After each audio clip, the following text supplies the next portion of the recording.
ప్రధాని త్వరలో అమెరికాలో పర్యటించనున్నారు. రష్యా నుంచి చమురు కొనుగోలు చేస్తున్నారనే అక్కస్తో భారత్పై 50% టారిఫ్ను ట్రంప్ విధించిన వేళ అమెరికాలో మోడీ పర్యటించాలి అనుకోవడం ప్రాధాన్యం సంతరించుకుంది.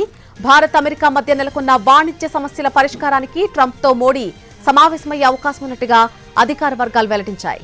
ఇప్పటికే భారత్పై ట్రంప్ విధించిన 25% సుంకాలు అమల్లోకి వచ్చాయి. మిగిలిన 25% టారిఫ్లు ఈ నెల 27 నుంచి అమల్లోకి రానున్నాయి. ఇక అంతకంటే ముందుగానే అమెరికాతో భారత్ వాణిజ్య ఒప్పందం కుదుర్చుకునేలా చర్చలు జరిగే అవకాశం కూడా ఉంది. ఐక్యరాజ్య సమితి జనరల్ అసెంబ్లీ సమావేశాల నిమిత్తం ప్రధాని మోదీ అమెరికా వెళ్తున్నట్టుగా న్యూఢిల్లీ వర్గాలు తెలిపాయి.